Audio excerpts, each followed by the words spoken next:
बिस्मिल्लाहिर्रहमानिर्रहीम dear students, अॼु असां हिकु दफ़ो ॿीहर अव्हांजी ख़िदमत में हाज़िर आहियूं। अॼु असां सिंधी 12 किताब जे हवाले सां सबक़ 27 सिखंदासीं। सबक़ 27 में कहिड़ा आवाज़ इस्तेमालु कंदा आहियूं, कहिड़ा अखर मिली कहिड़ा लफ़्ज़ ठाहींदा आहिनि, इहो मुकमल तौर ते सम्झंदासीं।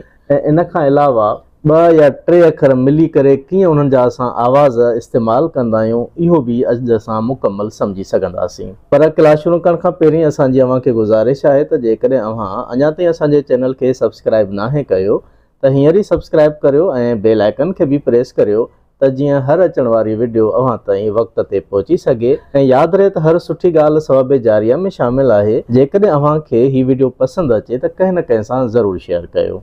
सो हलूं था पंहिंजे क्लास जे तरफ़। सबक़ 27 में जेको असांजो कंटेंट आहे उहो आहे हये ज़ेरा ही, अलिफ पेशो ओ, ही ओ।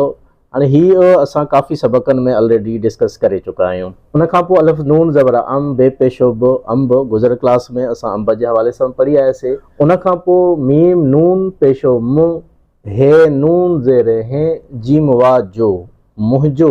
हाणे हिन में छा आहे, मीम ऐं नून खे मिलायो आहे, हे ऐं नून खे मिलायो आहे, ऐं जीम ऐं वाव खे मिलाए गॾियल आवाज़ में पढ़ियो आहे असां।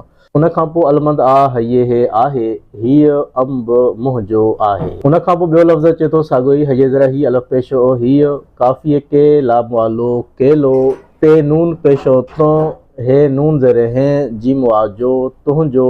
अलमंद आ, हये हे आहे, हीअ केलो तुंहिंजो आहे। स्वाद वा पेशा सू, फे ज़बरा फ, सूफ। मीम नून पेशो मु, हे नून ज़ेरे हिन, जीम अलिफ जा, मुंहिंजा। अलमंद आ, हे ज़ेरे हे, नून ज़ेरे ने आहिनि, सूफ मुंहिंजा आहिनि। दाल अलिफ दा, रे हे वा नूना पेशा ढूं, ॾाढ़ूं। ते नून पेशो तुन, हे नून ज़ेरे हिन, जीम अलिफ जा, तुंहिंजा। अलमंद आ, हे ज़ेरे हे, नून ज़ेरे ने आहिनि, ॾाढ़ूं तुंहिंजा आहिनि।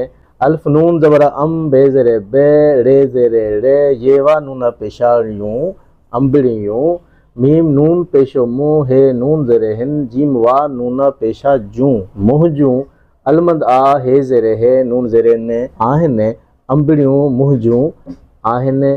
फे ज़बर फ, रे ज़ेरे रे, ये वा नूना पेशा यूं, हरियूं। ते नून पेशो तूं, हे नून ज़ेरे हिन, जीम वा नूना पेशा जूं, तुंहिंजूं। अलमंद आ, हे ज़ेरे हे, नून ज़ेरे ने आहिनि, फरियूं तुंहिंजूं आहिनि।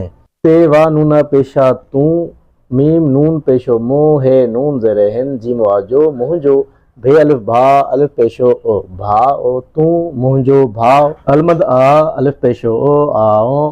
ते नून पेशो तूं, हे नून ज़ेरे हिन, जीम ये ज़ेरा जी, तुंहिंजी।